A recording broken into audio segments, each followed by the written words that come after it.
in the ummah, there are lots of different kinds of confusion.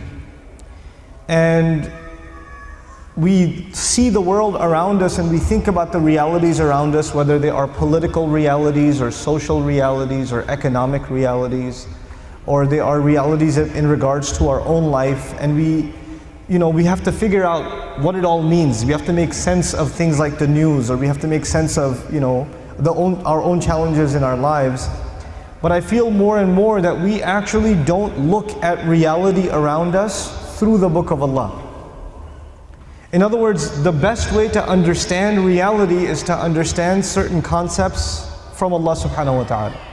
And once you understand those concepts, your view and your perspective and your opinion changes. Now I want to give you an example before I begin the specific conversation. And that is that, imagine that you are wearing glasses, or you have really weak eyesight. You have really weak eyesight. And you're not wearing your glasses, okay? So you can see, but you can't see accurately, right? There's something missing in what you can see. You may see that there's a sign, but you may not be able to read it exactly. You understand what I'm saying? But once you put the right lenses on, you put the right glasses on, then now you can see things clearly. I want you to think of the Quran, and especially the Book of Allah, the Quran, as a kind of glasses. Once you put them on, once you start thinking through the Quran, reality becomes clear. Like you start seeing things in a different light, that you did not see them in the same way before, okay? I'll give you a small example of that before I actually talk about the ayat that I really want to talk to you about. And this is actually, in my opinion, it is probably going to take me about 6 months to a year, if not more, to study this one surah before I can comprehensively talk about the surah. But right now I'll just share with you some brief concepts. But before I do, just an example. If I was going with a bunch of young men and women on a bus, and we drove by a beautiful mansion, it's just a gorgeous house on top of a hill. On the other side there's the ocean. Just an absolutely beautiful, stunning house. And the driveway into the house, there's a gorgeous car parked outside. And on the back of the house there's this incredible backyard and a swimming pool and all of it. I mean, whatever you can imagine is there. It's like it's a piece of Jannah on earth. And you see the guy walking into his house. We're driving on this bus and we see this guy walking into his house. And I asked these young men and women, do you think that guy's successful? Do you think he's successful? Overwhelmingly, what is going to be the response? Yeah, that's pretty successful. And the guy, look at him. Look at what he's accomplished in life. That's a pretty successful person. Okay. When you take a picture of someone graduating from college, they're shaking hands with the president of the university, they're being handed their diploma, and somebody asks you, you think that's successful? What are people going to say? It's going to be Muslims and non-Muslims. Everybody's going to say that that is a kind of what? Success. I'm going to congratulate my children one day when they graduate from college too, because that's a kind of success. When somebody gets a job, is that a kind of success? Sure. We congratulate people when they get a job. When somebody buys a house, when somebody starts a business, when somebody gets a new car, when somebody gets married, when people accomplish things in life, then we celebrate them, because these are different kinds of small and big successes. Isn't that true? So the bus keeps driving, and we see a man, a homeless man, who's living in a cardboard box on the street. And he looks like he's wearing clothes from a couple of years. And you don't want to go close to him because of the smell. And I ask my students, do you think that guy's successful? What do they say? They say he's not successful. Now imagine if I was riding in this bus, but in this bus there were not Muslim boys and girls, but they were Christian boys and girls, or Jewish boys and girls, or atheist boys and girls, or agnostic boys and girls, or Buddhist boys and girls. And I asked them the same exact question. Do you think their answers would be the same? Yep, their answers would be the same. That's the problem. The problem is the way we think about success and the way we think about failure.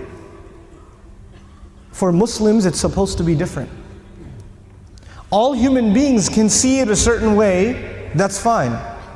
They have the apparent view of success and failure. But us Muslims, Allah has given us clearer glasses. And once you look at reality through these glasses, you see something other people cannot see. You see something other people cannot see. So when you put those glasses on, then you start thinking about the Book of Allah and you realize that one of the most beautiful, captivating, magnificent homes that was ever built was the castle of Firaun. It was one of the most amazing homes ever built. And if our bus was driving by the castle of Firaun and he was walking into his house and I asked my Muslim children, is that successful? Is that guy successful? What would their answer be? Firaun is not successful. He's one of the worst losers in all of human history. Isn't that the case? What was the second kind of person we ran into? There was one guy walking into a mansion. What was the other guy? He was a homeless guy. Okay. Ibrahim alayhi salam was kicked out of his house. He was told to leave the house. So he's homeless. Well, was he successful? He was. Actually, he's one of the most successful human beings that ever lived. Now the Quran is teaching me that a homeless man is successful and an incredibly wealthy man is what? A failure. You know what the Quran is teaching me? The Quran is teaching me that success has nothing to do with wealth. And failure has nothing to do with poverty. Success and failure are different concepts for us than they are for everybody else. Some of you want your children to get a good education. I want you to think about this. The parents here, you want your children to get a good education. Why do you want your children to get a good education? Because you want them to be successful. Isn't that the case? You want them to get a job. You want them to get a good career. You want them to have a good life. You don't want them to rent an apartment. You want them to buy a house.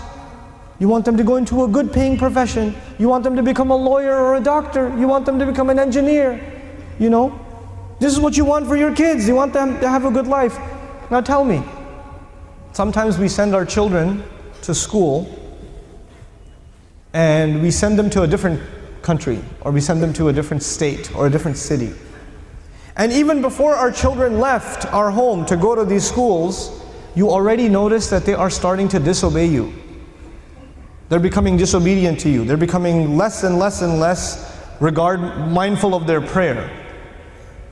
And you're thinking in the back of your head, maybe if they go to college in a different city, that things are going to get worse. They're going to become even more rebellious, even more independent, even more careless. But then you think to yourself, but if they don't go to college in a different city, they're not going to succeed. They're not going to succeed. So you know what most parents do? What decision they make? Let them go. Let them go. Then 4 years go by, and then I get the email. I get the email, my child doesn't talk to me. My child wants nothing to do with me. My child has run off and married a non-Muslim. My child tells me that he doesn't believe in Islam anymore, or whatever. That didn't happen overnight. That process began a long time ago.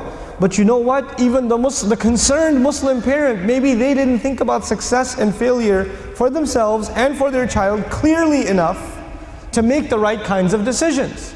Because in their head, so long as they graduate from college, they must be what? Successful. The price was too high. The price was not just the tuition. That's not the only, you didn't just pay tuition. You paid the price of guidance in some cases. That's a too high a price to pay.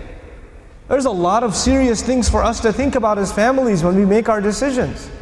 So this was just an example to give you, just about the concept of success and failure, how the way we look at it from the lens of Iman, from the lens of the Quran, then our view changes.